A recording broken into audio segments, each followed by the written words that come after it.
തീർച്ചയായിട്ടും. അതായത് വ്യാജ പ്രചരണത്തിലേക്ക് ചുരുങ്ങുകയാണ്. മതം അല്ലാതെ മറ്റൊന്നും പറയാനില്ല എന്നതാണ് CPIMന്റെ ഇന്നത്തെ അവസ്ഥ.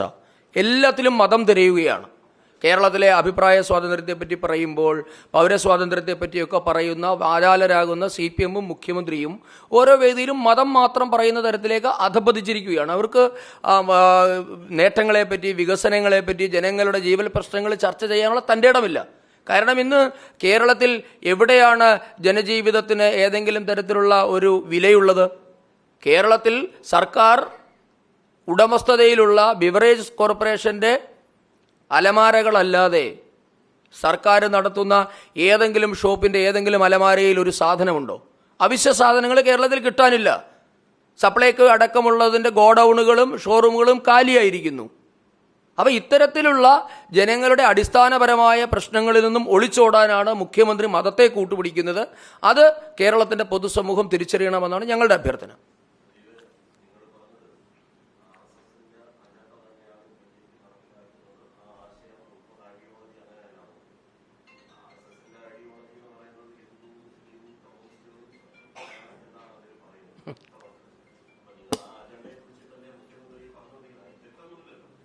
അല്ല, ഈ RSSന്റെ അജണ്ട അത് എന്താണ് എന്ന് RSSന്റെ നിരവധി പ്രസ്താവനകളും RSSന്റെ പ്രവർത്തനങ്ങളും RSSന്റെ തലവൻ്റെ കഴിഞ്ഞ കുറേ കാലങ്ങളായിട്ടുള്ള പ്രഭാഷണങ്ങളുമൊക്കെ പരിശോധിക്കുന്നവർക്ക് മനസ്സിലാകും. അല്ലാതെ ഏതെങ്കിലും തരത്തിലുള്ള വിഭജനം RSSന്റെ അജണ്ടയല്ല എന്ന് വളരെ കൃത്യമായി എത്രയോ കാലങ്ങളായി പറഞ്ഞിട്ടുണ്ട്.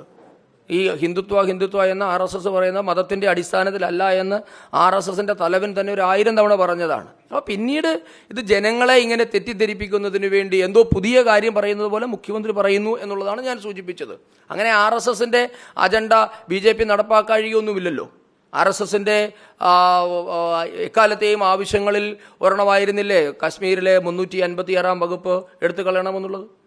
അത് നടപ്പാക്കിയില്ലേ? അപ്പോൾ RSSന്റെ അജണ്ടകൾ നടപ്പാകുന്നുണ്ട്.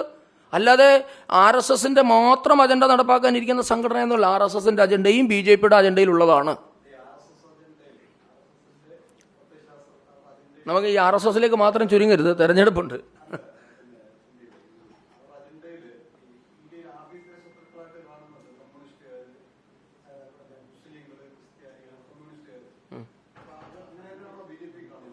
അല്ല, അതിനെപ്പറ്റി വിശദമായ ചർച്ചകൾ നടക്കുകയും അതിനകത്തെ ആശയക്കുഴപ്പങ്ങൾ ഒഴിവാക്കുകയും ചെയ്തിട്ടുള്ളൊരു കേസാണ്.